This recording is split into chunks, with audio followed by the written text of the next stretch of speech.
I'm Dane Rose, and I truly believe that the contracts of survival we make as children affect at least 60% in a negative way. They curtail 60% of our human potential. And so I've been looking for different ways to take some of the felt experiences I've had, to take some of the things that I've been learning in different psychological classes or books, most recently this afternoon with John Bradshaw and Patrick Cairns, two people focused on sex addiction and recovery in general. And so these are notes about the contract of survival. And so I'll just go through these as much as necessary. So the first thing to understand is that the parent controls the child's need, which in Maslow's hierarchy, the first need is security, the second need is survival, the third need is belonging. And all three of these needs lie in, initially, the parent domain. And so the child is depending on the parent for security, survival, and belonging. And when you have a scarcity mentality in the culture, see it kind of works its way down. You have religion, government, and then it goes down to the parent-teacher. When you have a culture that is in scarcity, when you have a culture that is in trauma, and notice that all three of these, when a need is not met, it is a traumatic experience. If a human being does not feel like they belong, if a human being is not secure, if a human being cannot survive, or believes and perceives that they are excluded, shamed. Shame is the message of exclusion. Shame is a cultural line that, although it is defined at times arbitrarily by the cult of one culture or another, in certain places in Africa, you do not belong unless your clitoris has been cut off by a rusty knife and your vagina sewn up. And if you have not partaken of that particular honor, you do not belong. And those girls feel the same shame that an American boy feels when his parents drive up in a rusty car. Because in America, a consumer-driven culture where value is determined by possessions, not clitoris mutilation, the value of the parent, and by extension the value of the child, is the money that the parent makes as reflected in the objects the parent owns. And so we may sneer at other cults around the world in our ignorance. It's a little bit of an ironic aside, but anthropologists suggest there have been 10,000 human cultures in human history, and wonder of wonder, all 10,000 of these cults, all 10,000 of these cultures, including our own, believes sincerely that we got it right.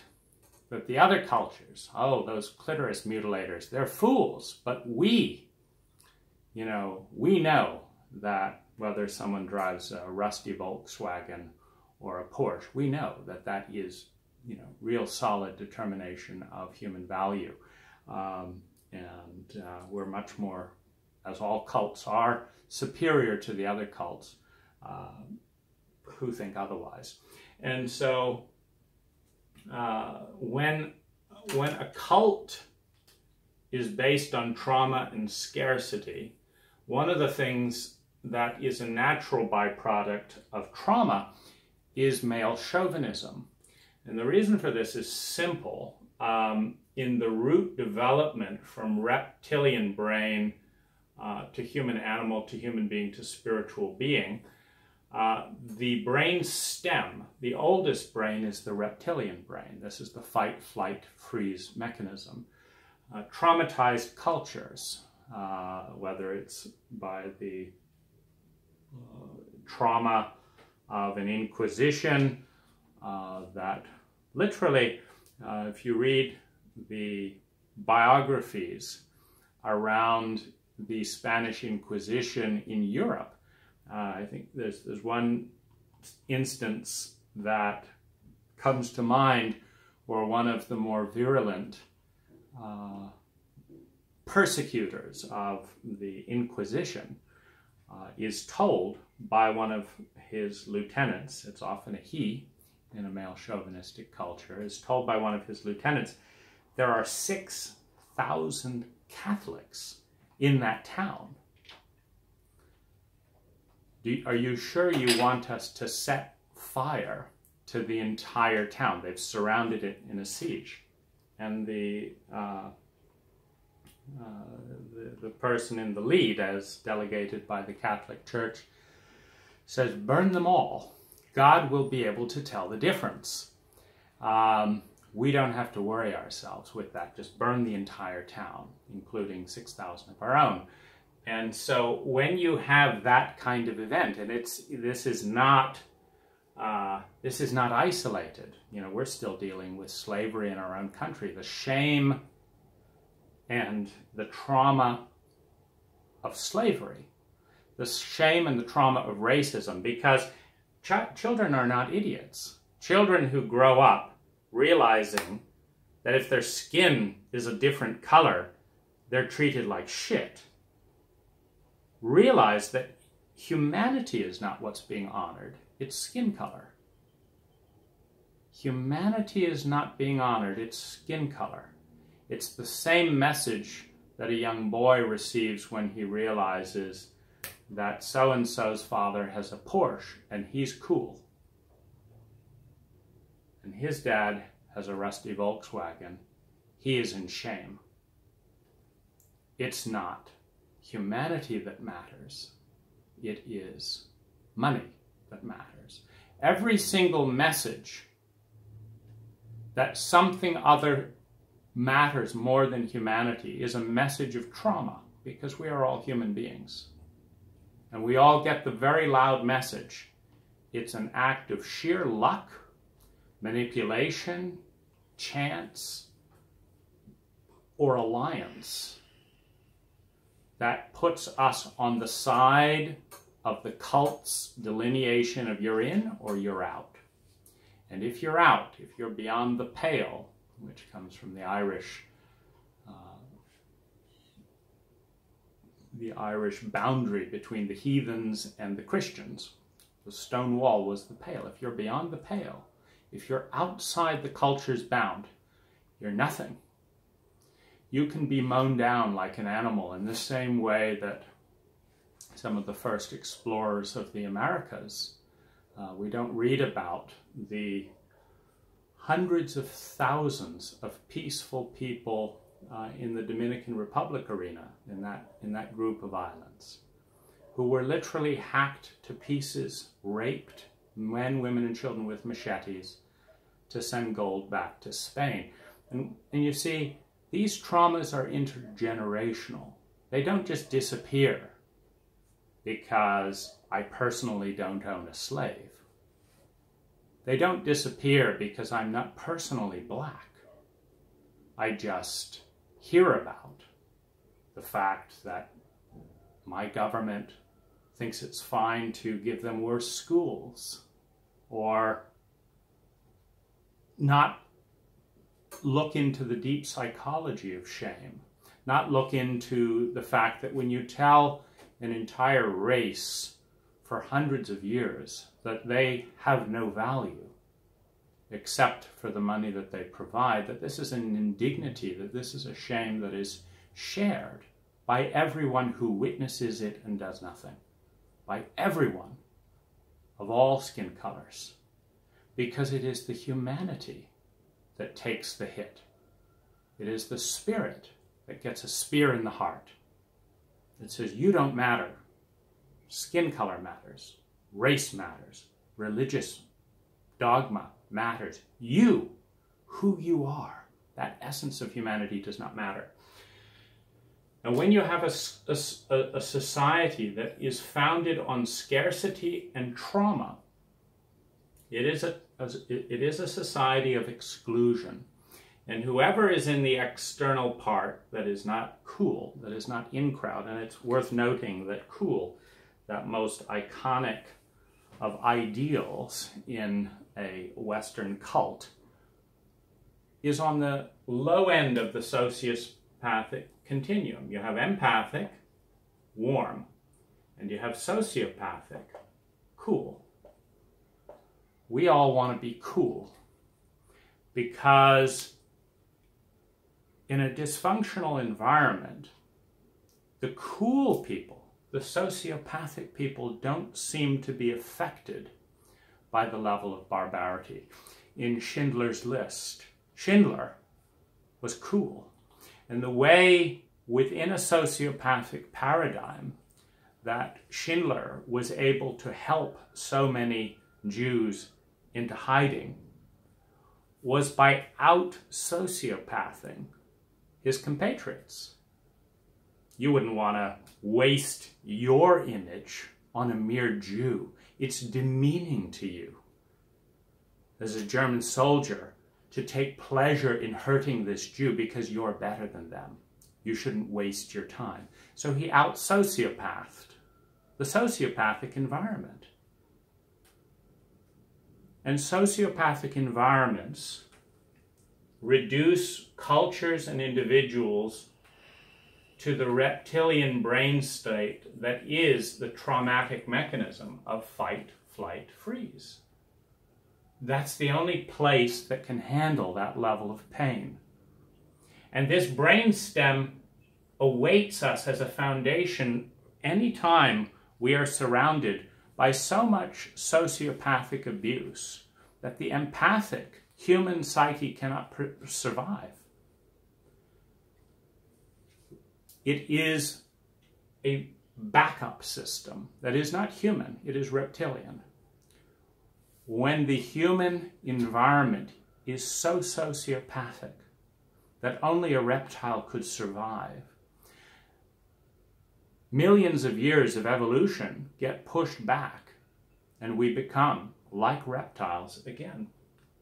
Now this scarcity, your father is only as valuable as his job, only as valuable as his productivity, only as valuable as the degree to which he pleases his boss. This is going back a couple of generations where the full extent of male chauvinism is rampant. And this moves over to the son is only, of course the son is more valuable than the daughter. This is still being played out in China, where the one-child policy has resulted in thousands of women being murdered so that the child can have a son. So the parents can have a son in the one-child policy, which is now creating a whole generation of young men who don't have women their own age to date because their parents participated in the monocrop chauvinism that said that men were more valuable than women. And what cultures do with this narrow beam focus is it's all about security and survival. And minorities are sold off to fit in. The black sheep is hidden, shamed, sent away. The young pregnant woman sent to the distant relatives. so as not to shame the little perfect picture of the family. Now, parents, needless to say, without any emotional literacy, no training, it starts with religion and government. When you have a religion and a government that devotes a third of the time, resources, and education in its infrastructure to emotional literacy, like, have you ever received a single hour in high school in which a single emotion was explained scientifically or biologically? This is what creates envy, this is why, this is what to do about it. Here's how you escalate envy into hate and helplessness. Here's how you integrate envy into a healthy desire. Kierkegaard has said that envy is unhappy admiration, and that if you can transcend envy into admiration, it becomes a positive force, deteriorating into rage, into the walled-off partition that what this person has because of their skin color, because of their family, because of all the things that I have no control over, I will never have what that person has.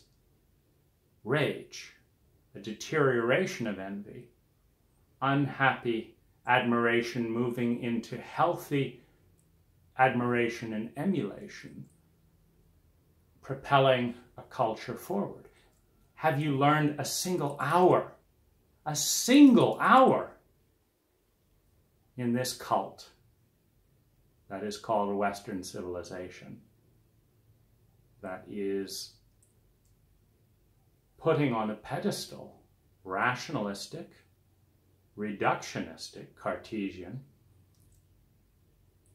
left brain, capitalistic materialism as the ultimate God, with science used as the tool to back it up, but not used as the tool to challenge the economic stupidity of racism, as just one example. I mean, can you imagine how stupid a culture has to be to say, we're not going to sell this person a product based on the color of their skin?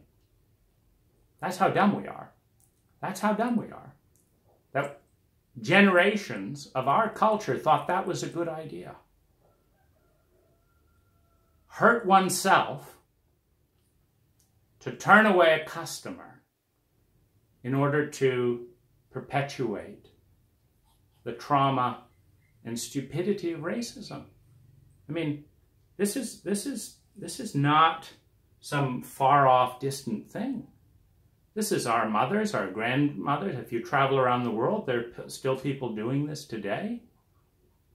I will hurt myself so as to deny the humanity in you. It's all over the place. Now, when a child comes in, I would suggest that they're in a profoundly feminine state. If we look at chauvinism and the culture's exoneration of everything masculine, if we look at chauvinism, one of the things, the functions of chauvinism is to devalue half of who we are. So giving is strong, receiving is weak. Wait a minute, that doesn't add up. But who cares about science when it comes to culture? You know, following, you cannot give without receiving. So it's a little bit dishonest to say that one is better than the other when they are integrally related, when one cannot exist. It's just as dishonest to say that every man is born from a woman but is better than the woman who gave birth to him. I mean, that doesn't add up biologically. Try and do that math equation.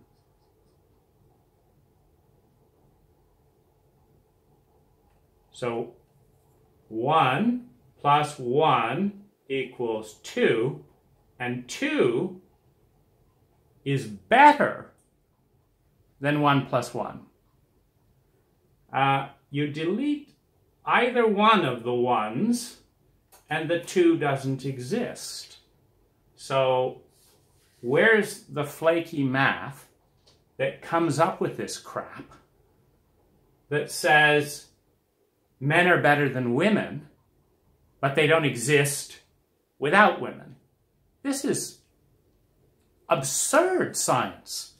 So we say we're rationalists, we just ignore half the truth. We say we're scientific, we just ignore science to be bigoted when that's what everyone else is doing. And this is not random. This is the need to belong. When you get a few sociopathic, violent alpha personalities who have been traumatized, that's what produces alpha, violent personalities. Traumatized individuals produces sociopathic individuals. When individuals are traumatized and the trauma is not repaired, the message to the self is that this is an unsafe environment. When that message is loud, the hypothalamus, the pineal gland, the peak DMT oneness states within the brain, the frontal lobes shut off. And what comes into high gear is the reptilian brainstem, which is there for a dog-eat-dog world to keep individuals alive when their cultures are too sociopathic to take care of them. That's the purpose of that brainstem. That's what kept crocodiles alive. When you have sophisticated, mature, advanced cultures, children do not witness beatings, rages, violence, betrayals, rapes, lies, incests, racism, sexism. They don't witness that. And they don't get the message that they're not safe. So they don't go into the reptilian state. Who wants to be a reptile? You think this is fun? For a child to be reduced into a reptilian state? Of course it's not. It's terrible.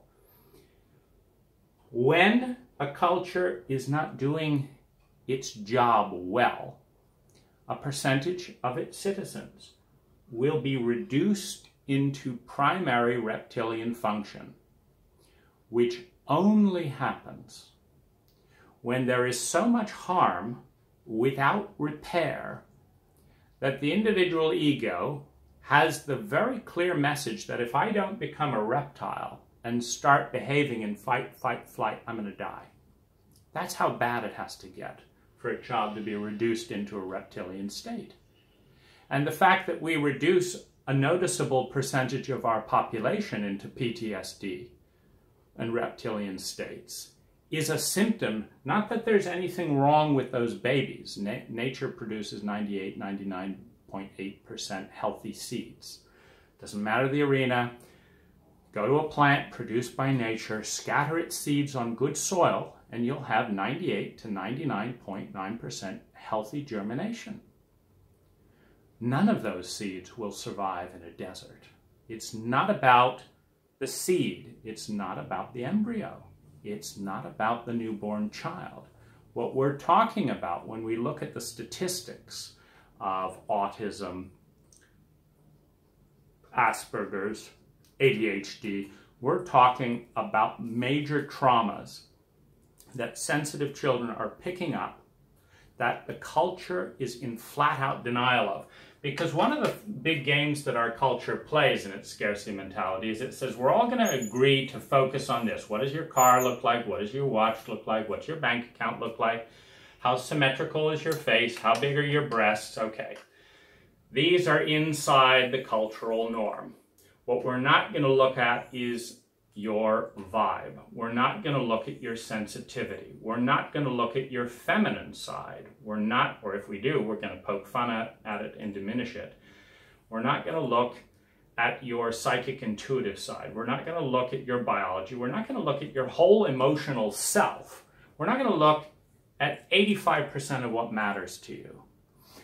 Now, having successfully brainwashed its citizens into this narrow beam focus, now when abuse happens out here, when the feminine is profoundly dishonored, it never happened.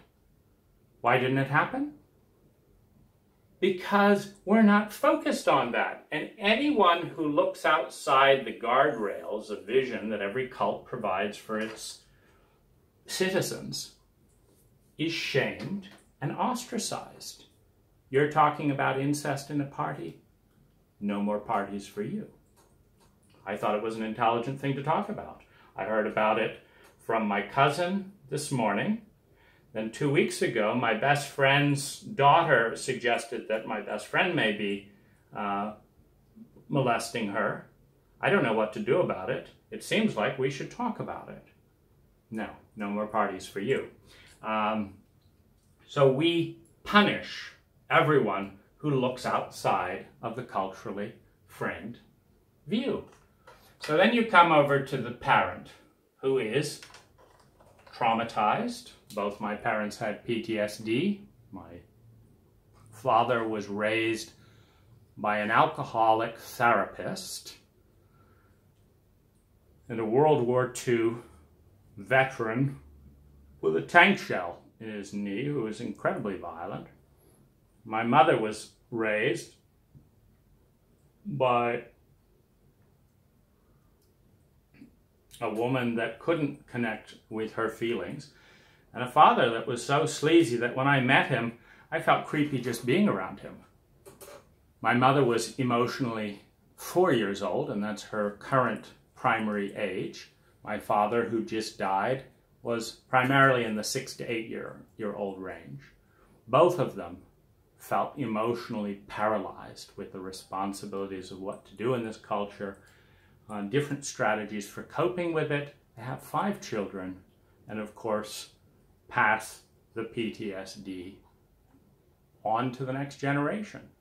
Now, my government, this gets into where my religion, Christianity, apparently doesn't believe in psychological evaluations of parents with PTSD before having children. In the Philippines, the Catholic Church is going so far as to do a number of legal campaigns that effectively eliminate many poor Filipinos' ability to get prescription medicine for contraception. As a result of this particular barrage of religious abuse, because the Catholics, you see, are worried that the Muslims are overtaking them. And the Philippines is one of their few, quote, success strategies.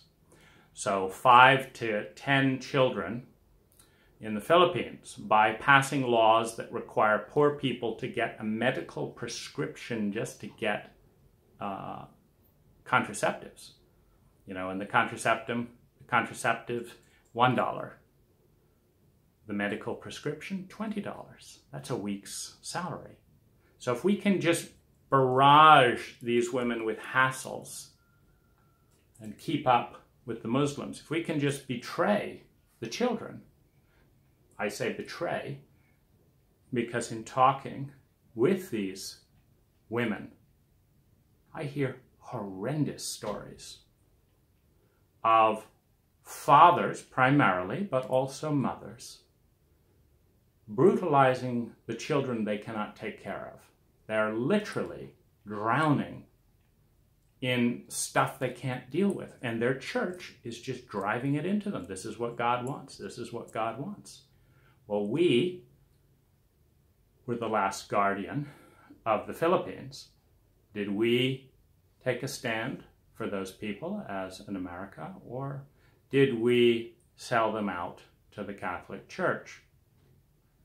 For what purpose? You see, because it's not the Catholic Church who's taking the price for this abuse. It's one lover who was thrown out of a glass window at 4 years old. It was another lover who was strangled by one father and shot with a revolver by another father and abandoned by a total of 4 fathers. These are the people who are paying the price for the betrayal at the religious level. And what does the religion do when these parents betray their children, following the dictates of God? A male chauvinist pig, by all definitions, lakes of fires, eternal, whatever. What do? They command, ignoring all psychology. If you know anything about basic psychology, you know that you cannot command someone to have a feeling. Feelings are feminine. They erupt spontaneously in response to a given environment. You cannot command anyone to have a feeling, least of all love. But that's exactly, so this is a shaming. When you ask someone to do something they cannot do, so we ask you to be beaten, raped, terrorized by your parents, which produces fear, hate, rage, worthlessness, and terror, not to mention trauma and PTSD. We ask you to endure that because we could give a shit about the healthy state of your parents before telling them to have children. We ask that. And then when you feel hate and come to the minister, if he's not fucking you, and tell them you're angry at your parents because they tie you up in a rope and tell you to guard your 5 younger siblings, they tell you you're not doing God's will. You are not doing a commandment. You are not loving your parents. You're supposed to do it. It's God's wish.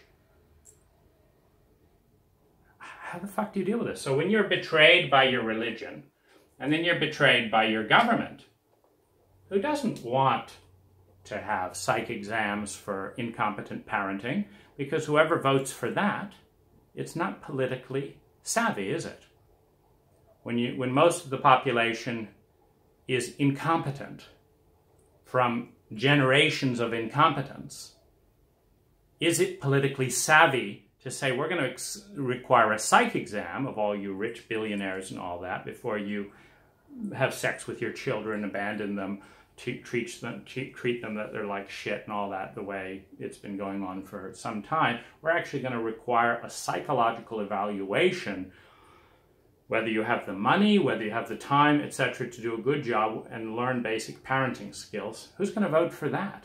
No, I've been abused. I have the right to abuse my child just like I've been abused. It was good enough for me, it's good enough for her. And so the government betrays.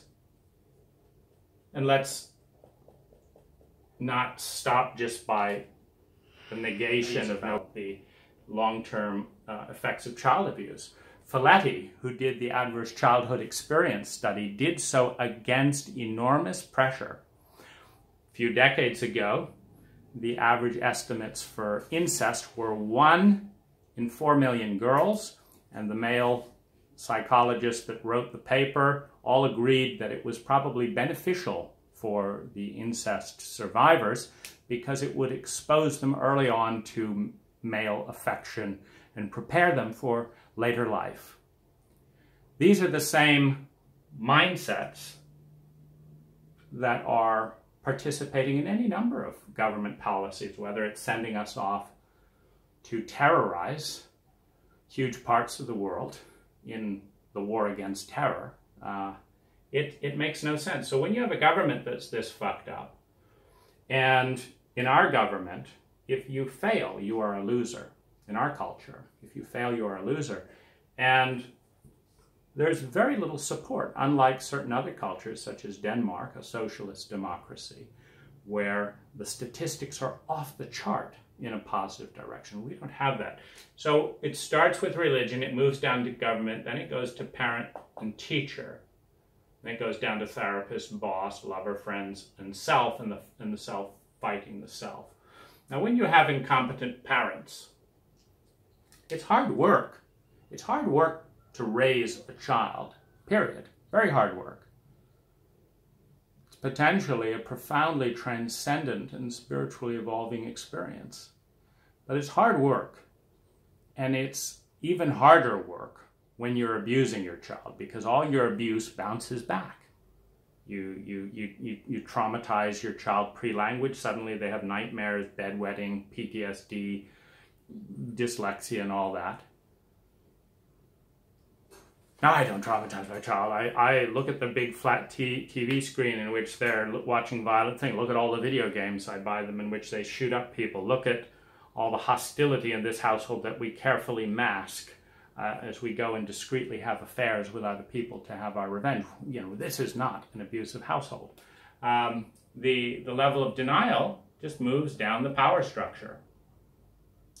Now, a child comes in perfectly open, feminine, masculine, emotional, mental, alive, listening, speaking, etc. But they get the very clear message that big parts of who they are, particularly men, big parts of who they are not welcome. And they're dependent on the parent for survival, security, and belonging. Now, this is not just Maslow's hierarchy of needs. Until you have security, survival, and belonging, you don't exit the reptilian brain into the parts of the brain that can learn. A lot of the learning disabilities happen because people do not have emotional security, survival, and belonging. You're a sissy because you're crying. You think your feminine side belongs? Forget it. There's no belonging. Your emotions do not belong as a man in this culture. So you can't grow and regulate. You cannot regulate and thus grow and thus build muscle as a consciousness until the survival, security, and belonging is met. Now, this creates a Faustian bargain where basically the child starts feeling out what do I have to do in this fucked up culture and household to belong, to feel secure. And the parents have a proposition. It's not spelled out because that would be way too easy. It's felt out. Ah, I see. So when I pretend not to see what I'm seeing, I get points for that, okay? That got me 10% of the way there. When I don't talk about my feelings, that gives me big points. Okay, so no more talking about feelings. When I tell strangers how wonderful my parents are, ooh, that buys me all of 40%. I'm almost there. Okay, what else do I have to do? I have to apologize for my parents' mistakes. Okay, that's got me 15%. Okay, finally, gosh, this was a hard bargain, but finally I belong. And as long as I abide by this code of denial, which is the contract of survival, the contract of pain, the contract of shame. Why the contract of pain? Because in order to fit into the parent's little box, which is often defined, the parent often just wants the child to fit into this box so that they will not be outside of the pale of the culture, so that the parent will not be humiliated, and so that the child will not be killed, bullied, poor, you know, whatever. So the cultural wound becomes a family wound, and the child agrees without having memory of what they sold, what they separated from, in order to fit into this little box. Where now the child says, I'm this, and I'm not this, and I'm not this, and I'm not this, and I'm not this, and I know I'm this, but I keep it secret, and I know I'm this, but I hate this part. And I don't know that I'm this because I blocked it out, and I don't know that I'm this because I suppress it and distract from it, and I don't know that I'm this because I'm terrified of going in there. But this part, I see and I'm ashamed of it, this part I see and I hate it, and this part, I'm terrified that it'll be found out. Okay, so now we're in this little box. I've got my need for security, survival, and belonging. There's just one problem. I cannot be a healthy individual living in this little pie slice. There's no room for honesty. There's no room to see myself. Why? Because if I see myself, I see my abuser. If I see my own corruption, I see my country's corruption. If I see my own chauvinism, I see my country's chauvinism. And my country doesn't want to look at itself. My parents certainly don't want to look at themselves. My church, heaven help that they actually do anything. Watch mea culpa maxima. And just look at how the Catholic Church deals with its repeat sex offenders and how it unleashes them on one community after another, preferably deaf, preferably men, who are orphans or cannot go and ask for help. Just watch how the Catholic Church responds to any kind of challenge, truth, dignity, or health, because in order for these children to come back into balance, back into attunement with their feminine side, back into seeing enough that they can keep themselves healthy, they've got to see the stuff that is taboo to talk about. And so at the same time that that child is coming online with the grief, the absolute poignancy of the grief of what's been taken from them their whole life, there was nothing wrong with me. You made me lie about this to such an extent that I believed it. I believed I was a piece of shit because you needed that. And you would not give me belonging unless I agreed to be the piece of shit that you were, so that you could pretend it was all me. You needed that. And you would not give a crying baby the time of day until they took that on. You needed that. I never needed that coming in. You needed me to pretend I didn't see this. You needed me to lie. You needed me to disown this part of myself so that you could feel safe, so that you could feel you knew what you were doing and you didn't. You needed all that. And it's cost me half of this life. Half of this life I've tried endlessly to be what you needed me to be, to love me, to say that I belong, to say that I'm secure in this relationship, to not be disowned. And when I stepped beyond the pale and stopped eating the Kool-Aid, you disowned me.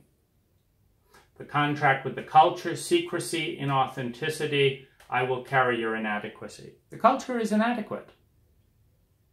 You can't take science, which looks at accurate measurements, and not see that we are 1/3 emotion, that emotion motivates every single action, including the scientific action, including the billionaires, including the space station, whatever it is you think is so important. Emotions motivate all that. We are 1/3 emotions. Emotions are responsible for every single human action.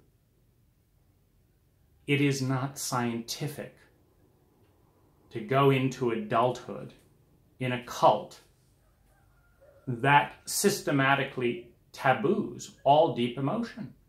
It doesn't matter if it's love, that's even worse. You're completely humiliated if you're in deep love. Completely patronized.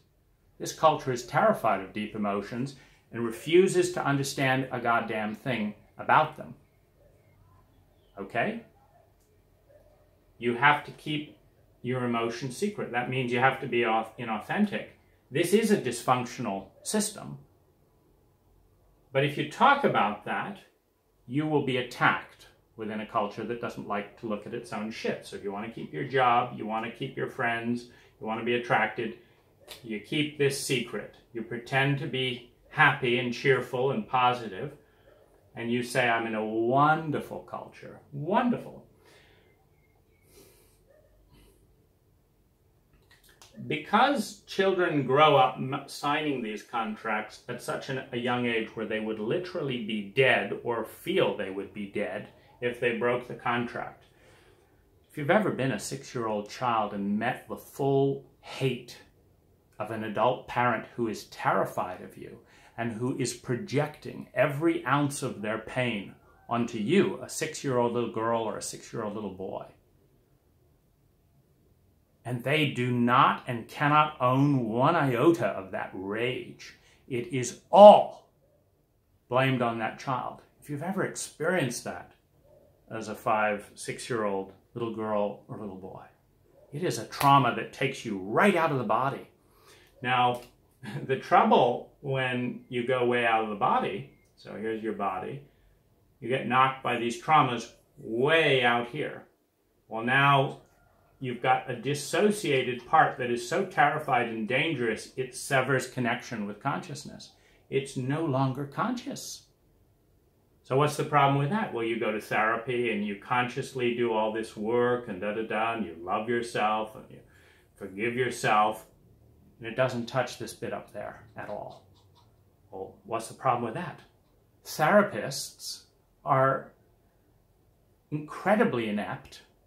It's so nice to see John Bradshaw owning his own ineptitude. They're incredibly inept.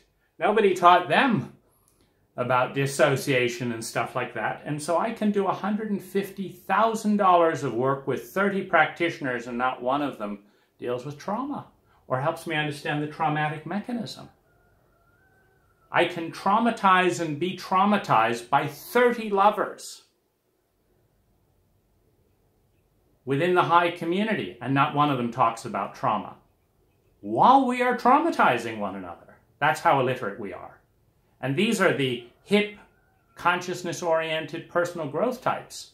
40, 50, 60 years old. 10, 20, 30, 100 lovers under their belts. My first lover. I've been deeply involved with metaphysics for more than 20 years.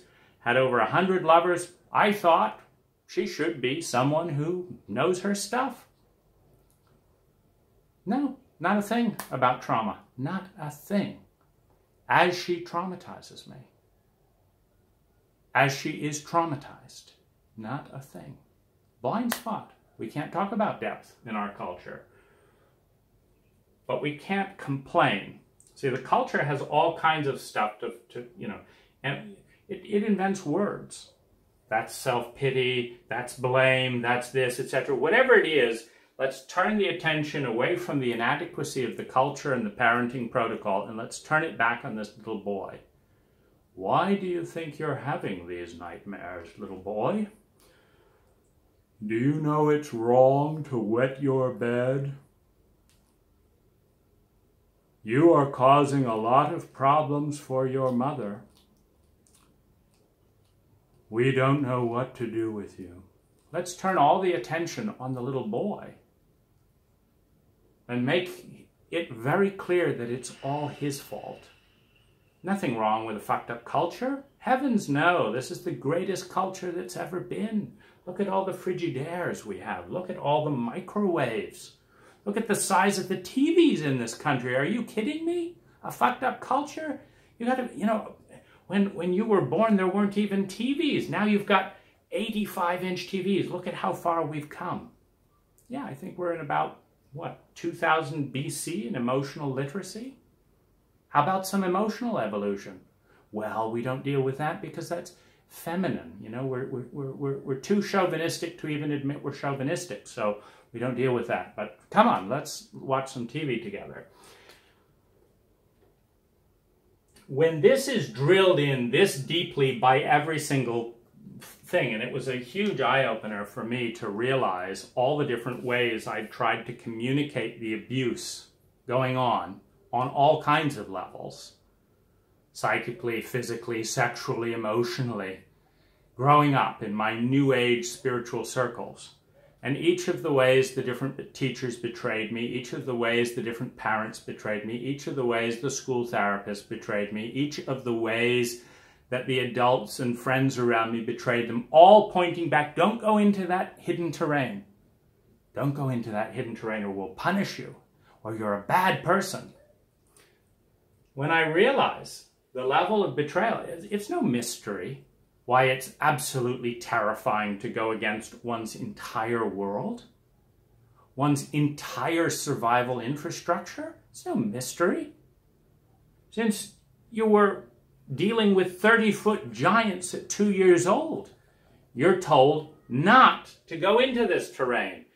And finally, in a blessing of healing, it starts to reemerge on its own.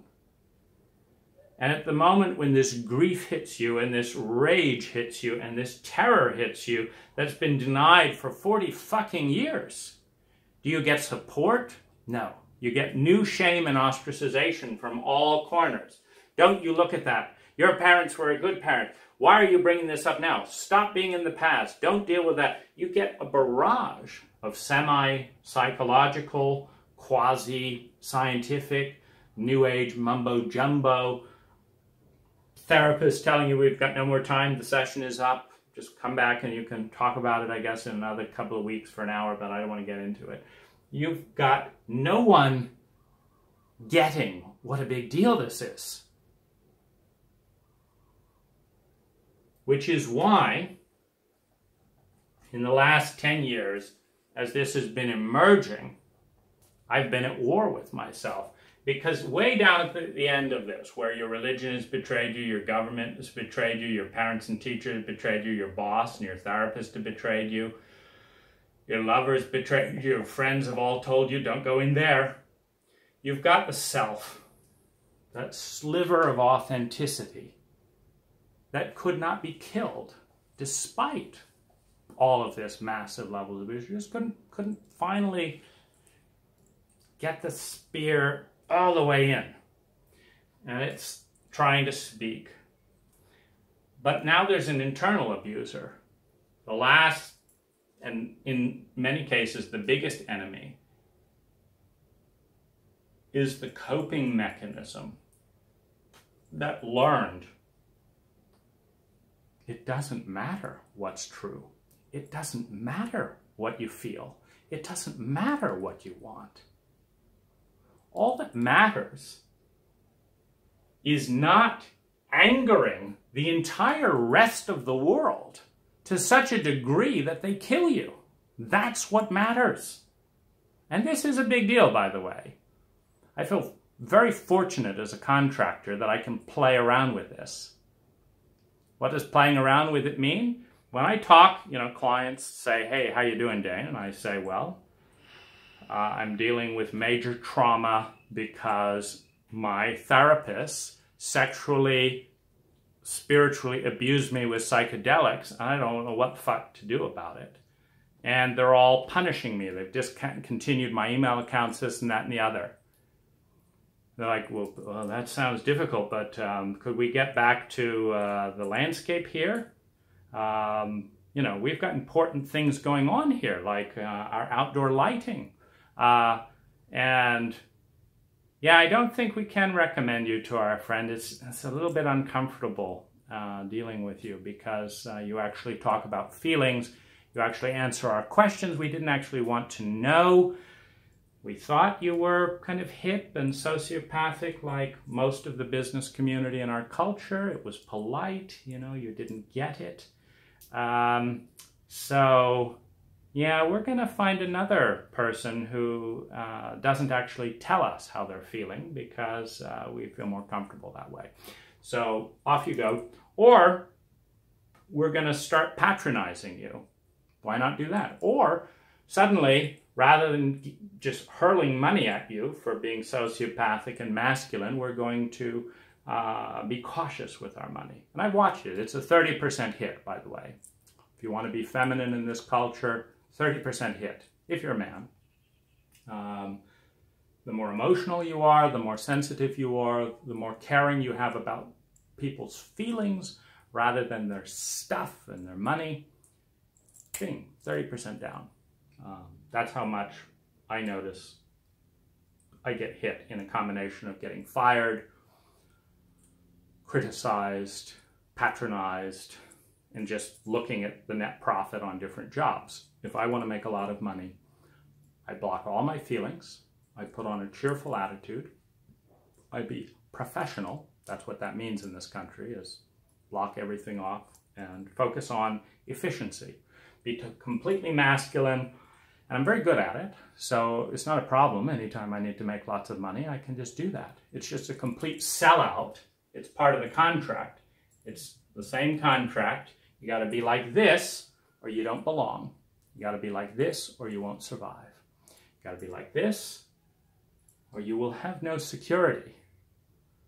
And don't expect great compassion from people trying to meet their spending addiction by newness and change, the greatest anesthetic America has to offer for this amount of pain is let's just tear everything up and redo it endlessly. And if you're a professional and we'll keep things moving along at a good clip, we'll get our adrenaline rush, we'll feel like we're making progress and we can keep avoiding our emotions. That's what we hired you for. Don't you dare betray the contract and tell us how you feel. When I go to betray this contract, the part of me that has internalized the abuse and that knows that I will die if I don't go along with it starts fighting with me. I start making myself sick. I start scaring myself. I start driving erratically because that part of me knows I'm going to die if I betray this contract. And now I'm in the middle. It's like, I think I should talk about this. I know what's going on. I know what the contract is. I know we're all going to hell in a handbasket if we don't change this as a culture. What this culture really needs is more people telling the truth. That's what it needs. And that's what I'm doing. So I'm doing what I believe in. That's what I want to do. I want to do more of that. I believe in it. That's what we need. I should do my job to transform this culture. You know, screw making more money. Let's do some work here. The only trouble is if I'm dead because some part of me is so absolutely certain that I'm going to be killed. You see, and if I end up in a motor accident, I can totally count on all these people to come and pity me because I'm not spilling the beans on their shit. If I'm healthy, alive, doing okay, and talking about this thing, that's when I get the knives. That's when I get hated. So this part of me feels way safer when I'm shutting up. It's terrifying to watch a huge energy in myself trying to kill me rather than break the contract because it's sure I'm going to die for sure and be shamed and lonely if I don't keep hold of the contract. And it's going to do everything it can to stop me. Which brings me to instinct. We're all big on intuition and instinct, but in Blink, in various books on intuition and instinct, what we learn is that instinct is a trained habit. That instinct is most effective when we've done things. George Soros, one of the billionaire investors, makes up all kinds of elaborate left-brain stories about why he does things, but if you talk to his son, he says that's not why George Soros makes a lot of money. His back aches, and he gets out of that trade when his back aches. And that's the secret of George Soros' success. In other words, his back, his body, knows stuff through the right brain and pattern recognition that his left brain does not know.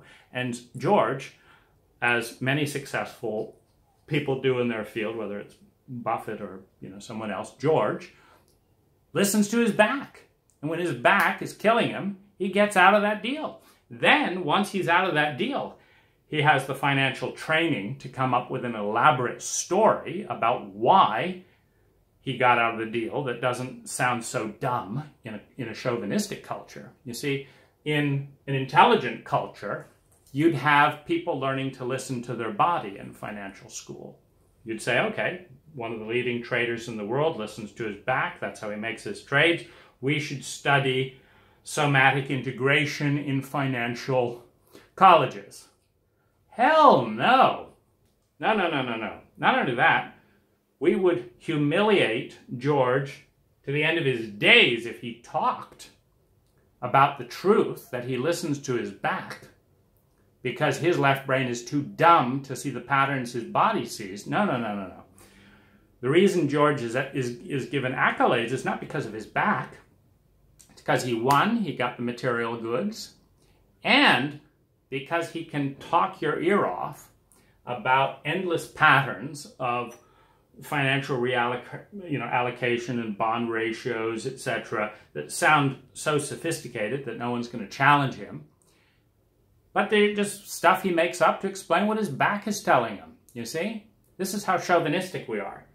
Even billionaire, successful investors can't talk about anything feminine without violating the contract that wants to put them up on a pedestal for the lie that left-brain thinking alone got them there.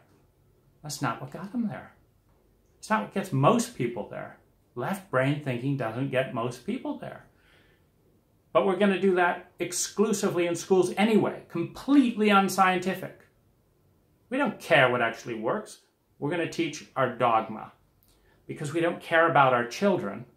We care about protecting the dogma of our culture, which means that the instincts that many of us have emotionally are dangerous because what kept us alive in unhealthy environments was participating in unhealthy things. One of my first memories with my father at 4 years old was hurting my sister. It was actually one of, I have a few flashes away. One was my mother screaming of me. One was a dog chasing me in tall grasses I just could not escape. The dog was just pummeling me. One was my mother screaming at me when the gas oven blew up in her face. And the other was I'm waking up and I'm hurting my sister. I'm 4 or 5 years old. She's 2 or 3. And I'm unconscious. I'm just fascinated. Laughter, tears. Laughter, tears. I'm regulating. I'm trying to learn about emotions because my parents don't have any. I'm trying to regulate. So I'm making her cry and I'm making her laugh, making her cry. And I see my father watching me. And I'm instantly mortified because I feel ashamed. Because I, in some level, come aware of myself and I feel this is wrong. I shouldn't be hurting my 2 or 3-year-old sister. And I expect to be punished. But he has a strange look in his face. It's communion. And the look tells me he and I are the same. We both like hurting people. And I felt ashamed. And I watch his face. And then I realized he's not giving me belonging because I'm kind or I'm ashamed. He's not giving me belonging because I'm sensitive. He's giving me belonging because he feels the same bond of shame that I'm feeling. And somehow that'll have to suffice. And over the long years of sadomasochistic leadership that he embarked upon, it was primarily closeness by being his sidekick in shaming other people. How does a fucking 4-year-old boy escape that gravitational pull when his primary need from this 30-foot giant is to belong? He doesn't. Not until I was 12 years old and could start fighting with my father. How does he do that? And it's very, very, very painful, very, very hard to start differentiating the coping mechanism and the identity one was willing to become in order to satisfy the abuser. From the nature and the beauty of who we are and who we came in as.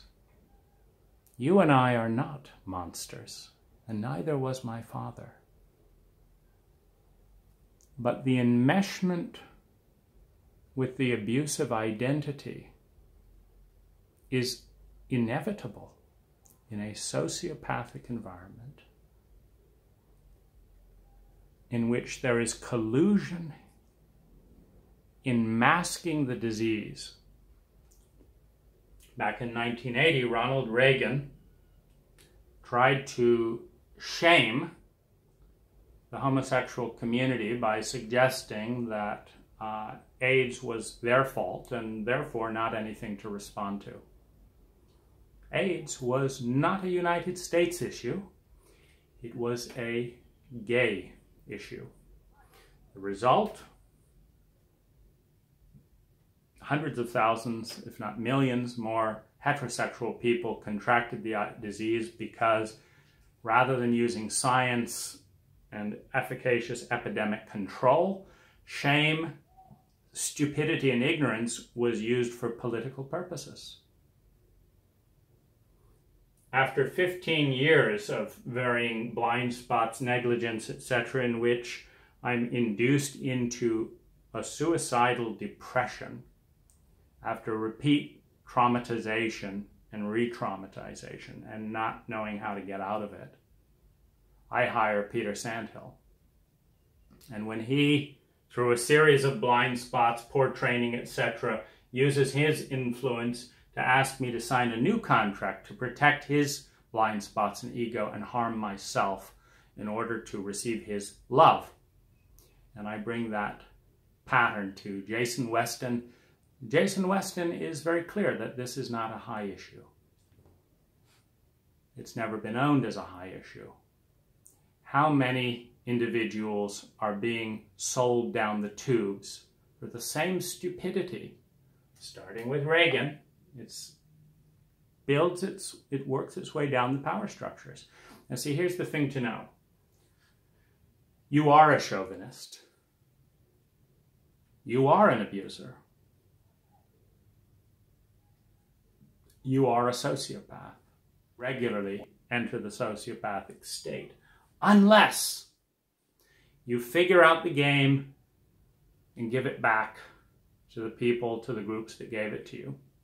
Give them back the disease that they contracted and injected under the threat of trauma.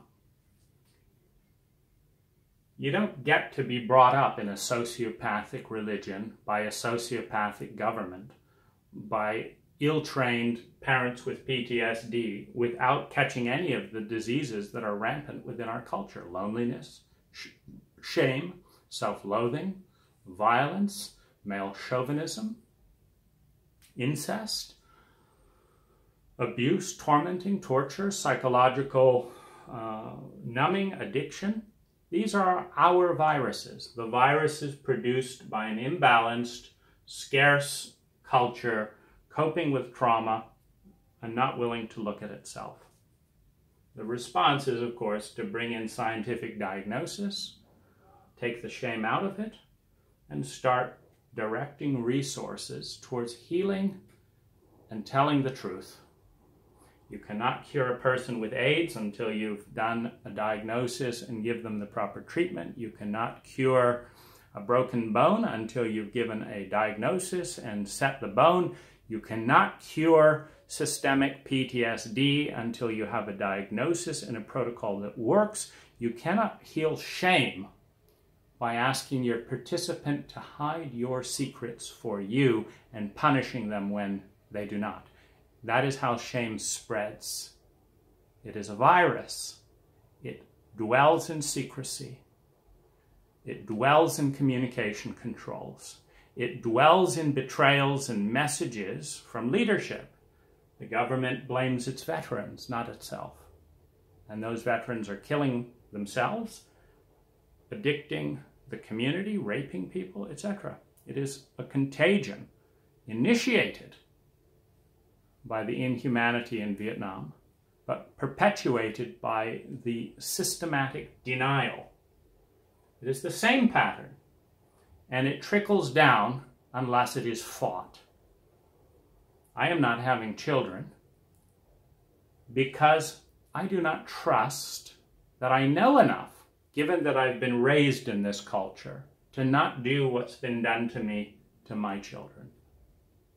I feel I'm better served being a contrarian voice, as I am in this video, and talking about what goes on in the sweetest of model-type beauty homes amongst the brilliant New Age thinkers, in Waldorf schools, eating organic diets.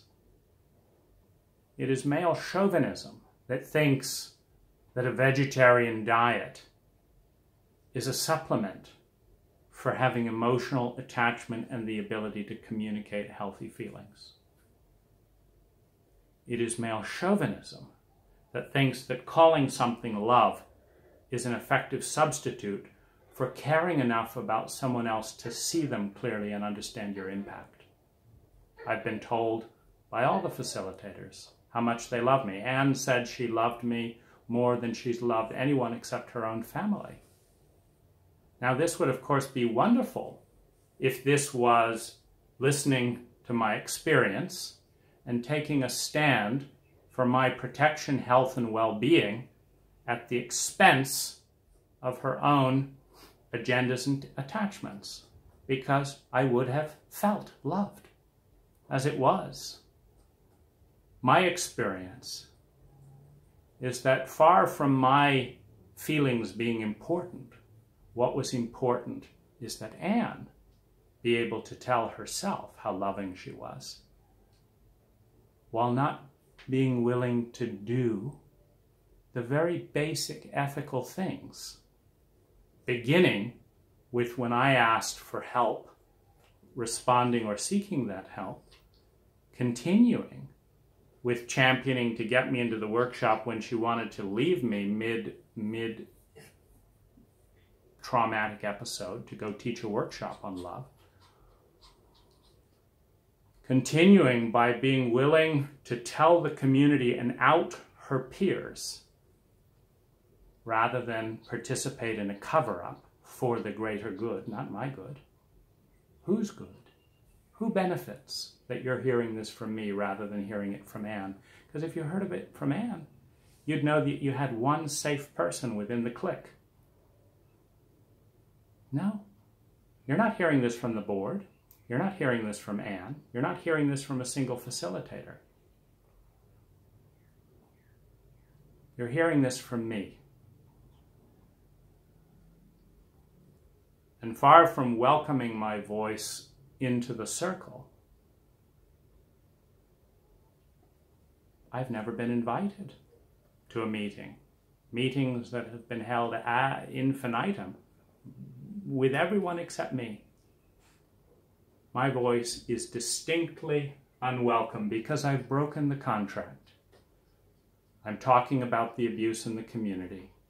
I'm talking about the abuse amongst the facilitators. I'm jeopardizing their money, which they care a lot more about than my safety. And so I'm on the outside. I've been cast out of the room of love. The term "into me you see" doesn't actually apply to me because the facilitators refuse to read my emails. It doesn't apply to you because they're not going to let you see them either. They'll just keep running the facade of how wonderful we are and how much we're committed to your well-being, except when it's inconvenient to ourselves and our shadows. Then we'll still say the words, we just won't do the things that let you know that we're willing to out ourselves to protect the community from our incompetence. Instead, we're going to ask one participant, one team member after another to ignore this, be over here, not look at this, not bring up that this isn't working, not talk about this aspect of the impact, not bring up the fact that we've done 100 workshops and we're failing at relationships as much as we ever have, i.e., maybe the teaching protocol isn't so good. Maybe we need to deepen the terrain for all this work on asking for what we want and all that to work. Because, you see, the person who's had to sign a contract of lying doesn't ask for what they want, their 100%. Oh, they go through the motions when the facilitators say, now ask for your 100%. These people who have signed away the right to ever ask what they truly want, they look around the room like they've been trained to do, consistent with the fine lines of their contract, and they say, what do these people want to hear to make me welcome and give me belonging? Ah, these people want me to take off my clothes. Everyone's doing it? Okay. I choose to take off my clothes. I choose to request this. Aren't I a good person? Okay, you get your little check mark. You now belong. The only trouble is you didn't listen to a goddamn thing in there. There's a woman that was raped in there and she's never had a chance to talk because we don't do that around here. It's not safe. This work has got to be integrated up front with people able and willing to deal with their own shit. There's no way around it. You want to go through. You must go through these doors. They're part of the prison, and thus they're part of the journey back to integration and freedom. Thanks for joining me.